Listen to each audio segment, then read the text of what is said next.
Mesdames et messieurs, bonjour et bienvenue sur Télé Djibouti pour cette nouvelle édition de votre journal de 15 heures, dont elles sont les principaux faits. Les orphelins bénéficient d'abus neufs à travers le pays.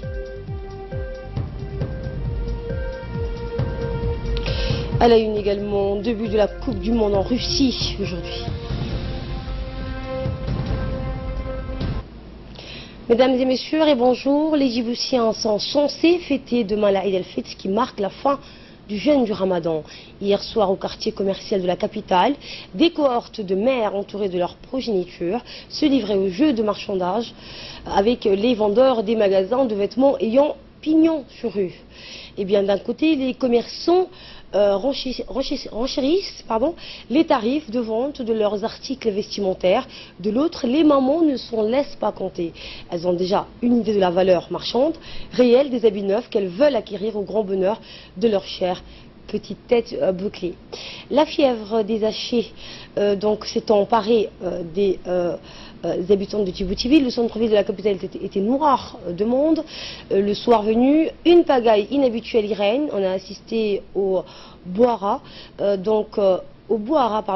des klaxons d'automobilistes qui se disputaient le bitume avec les piétons déambulants d'une échoppe de vêtements à le tremplin quartier commercial. La scène fait partie du décor à l'approche de la Eid el-Fitr. Les plus à plaindre sont les clients masculins dont la force de l'âge, trop souvent esselés dans ce tohu-bohu, il demeure des proies faciles pour les vendeurs bonimenteurs qui les saoulent de paroles. Ils finissent toujours par se ranger derrière les arguments commerciaux de leurs interlocuteurs. Eh bien, en ce faisant, les trentenaires et quadrigénaires, barbus ou rasés, de près entendent une petite voix en leur fort intérieur leur dire que la Eid se passe de radinerie. À raison ou à tort, allez savoir. Toujours est-il que la course folle aux achats, observée dans la soirée d'hier au quartier commercial de la capitale, suscitait l'étonnement des visiteurs étrangers de passage. Également dans l'actualité, le ministère du Budget, en étroite collaboration avec le ministère du Travail, a clôturé ce matin au Palais du Peuple un atelier de formation à l'attention des formateurs du Centre d'application financière. Eh bien, le séminaire est animé par des spécialistes en la matière qui sont venus de l'École nationale d'administration de Côte d'Ivoire. La formation a pour objectif de renforcer les connaissances afin de résoudre le défi de transformation qualitative qui se pose à l'administration. Rappelons que le gouvernement s'est engagé dans une profonde réforme en vue de rendre l'administration performante et efficace. Le centre d'application financière, le CAF, sera construit à proximité de l'Institut national d'administration publique, l'INAP. Le séminaire a vu la participation du ministre du Budget, Bodé Ahmed Rableh, du secrétaire général du ministère du Budget, celui du ministère du Travail, ainsi que plusieurs au cadre du ministère du Budget.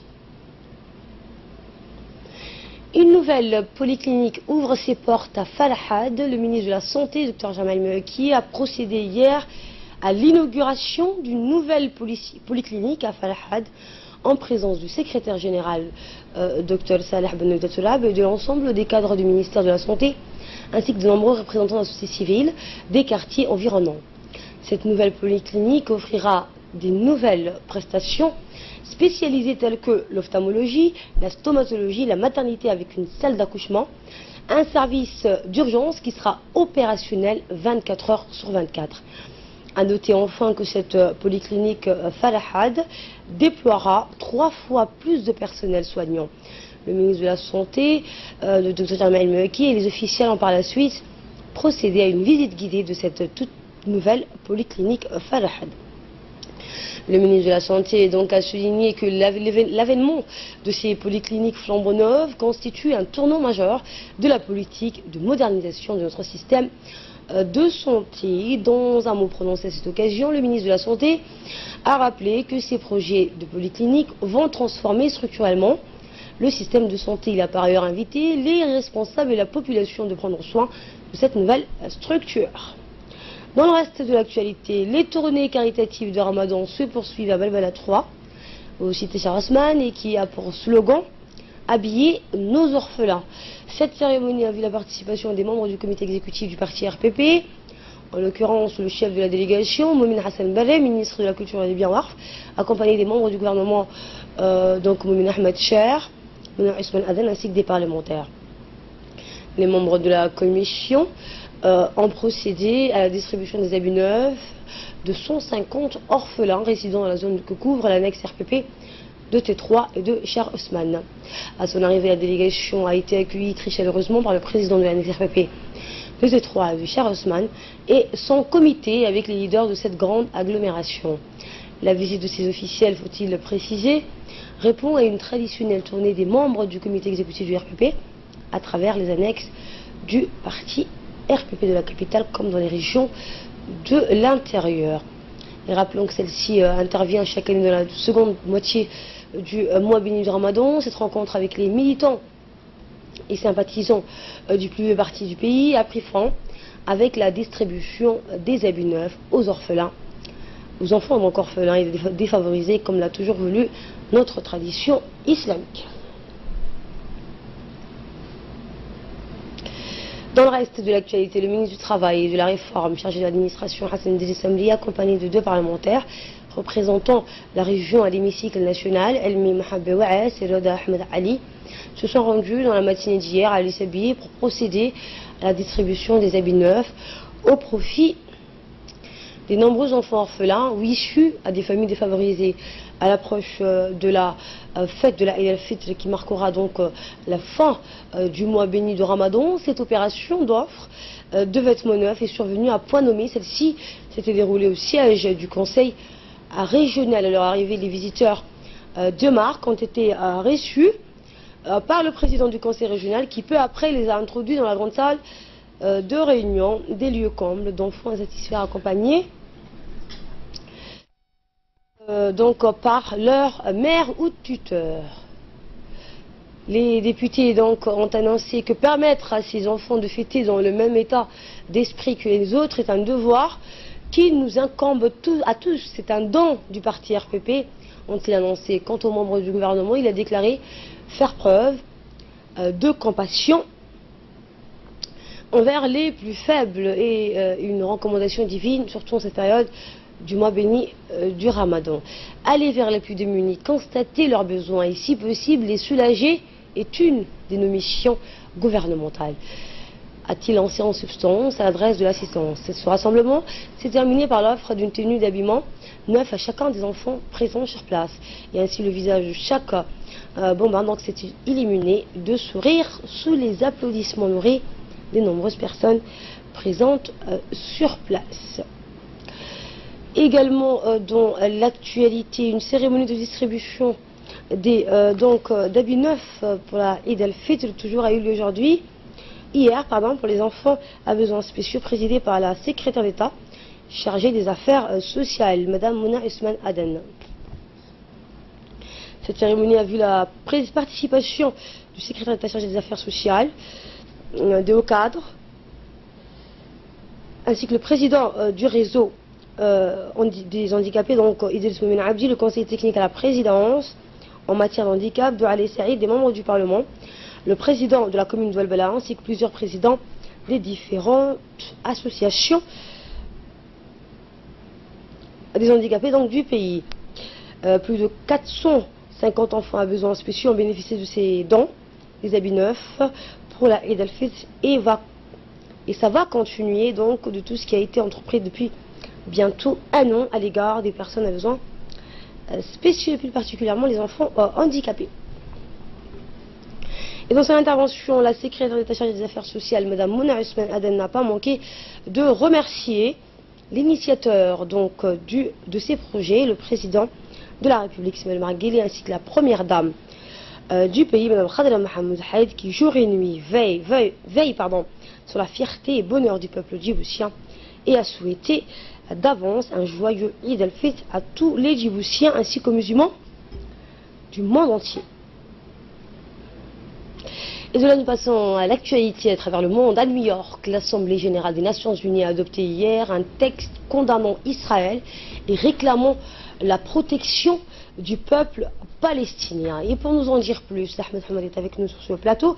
Bonjour Ahmed. Bonjour Asma. Effectivement, l'Assemblée générale de l'ONU a adopté donc hier une résolution qui condamne Israël pour des tueries dans la bande de Gaza. Les snipers israéliens ont tué plus de 120 jeunes palestiniens et handicapé pratiquement à vie près de 15 000 autres par l'utilisation de balles explosives, Asma. Les Américains qui ont déjà bloqué un texte semblable au Conseil de sécurité en imposant leur veto ont là aussi tenté d'introduire un paragraphe qui rendrait le mouvement Hamas responsable de ces massacres.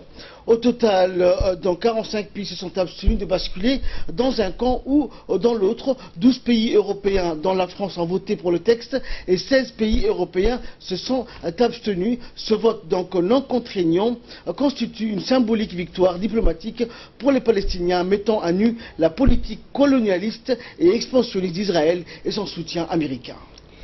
Et s'agissant, Ahmed, de l'éventuelle admission de la Corée du Nord dans le concert des nations, Washington, donc, et ses alliés japonais et sud-coréens ont promis d'être intraitables sur la dénucléarisation de Pyongyang. C'est le secrétaire d'État américain, donc Mike Pompeo, et ses homologues sud-coréens et japonais qui ont affiché donc aujourd'hui leur unité. Ils ont assuré que les sanctions infligées donc à Pyongyang ne pourraient être donc levées avant la fin du processus de dénucléarisation. Et les ministres des Affaires étrangères des États-Unis, du pays, du Japon et de la Corée du Sud ont promis donc ce jeudi d'œuvrer ensemble à la dénucléarisation de la Corée du Nord et afficher leur fermeté face à Pyongyang après les concessions faites par Donald Trump lors de son sommet avec Kim Jong-un. Et le chef de la diplomatie américaine s'est aussi entretenu à Séoul avec le président sud-coréen Moon Jae-in qui a estimé, à l'instar de Donald Trump, que le sommet de Singapour avait éloigné le risque d'un conflit nucléaire. Et Volkswagen donc paiera 1 milliard d'euros d'amende en Allemagne. Le constructeur donc automobile allemand Volkswagen a annoncé donc avoir accepté de vouloir payer ce milliard d'euros d'amende en Allemagne, reconnaissant ainsi sa responsabilité dans le dossier des moteurs diesel truqués appelé le Dieselgate. Le parquet de Brunswick a mis en évidence des manquements au devoir de surveillance au sein de l'entreprise et a ordonné à Volkswagen le paiement d'une amende, indique donc le groupe dans un communiqué, ajoutant que le constructeur accepte l'amende et ne déposera pas de recours. Et si la dernière décision du groupe met fin au contentieux et qui l'oppose à la justice allemande, plusieurs hauts responsables restent dans le viseur des enquêteurs des deux côtés de l'Atlantique. Et enfin, sport, pour clore l'actualité, Ahmed, s'agissant de la Coupe du Monde, Russie, Arabie Saoudite, les derniers seront les premiers. Le stade de Luzhniki et ses 81 000 places, c'est ici donc que tout commence et que le trophée sera soulevé le 15 juillet prochain. Le pays hôte, la Russie, affronte l'Arabie Saoudite en ouverture de la Coupe du Monde de football ce jeudi donc à Moscou. La Russie 70e contre l'Arabie 67e du classement FIFA. Pas vraiment une affiche de rêve. Elles sont tout bonnement les deux équipes les bien moins classées de la compétition. C'est en revanche Asma donc une occasion rêvée pour des Russes qui n'ont pas gagné de match depuis octobre 2017 de se libérer d'une immense pression. Il est vrai que l'Arabie Saoudite donc qui n'a pas gagné en Coupe du Monde depuis 1994 n'est pas portée favorite. Peu de ces joueurs évoluent dans des grands championnats, contrairement à la Russie. La phase de groupe donc prendra son rythme de croisière vendredi à raison de 3 matchs par jour et un premier choc Espagne-Portugal. Merci Ahmed pour ces précisions. Merci à vous de nous avoir suivis. Prochain journal, je vous retrouve à 22 h.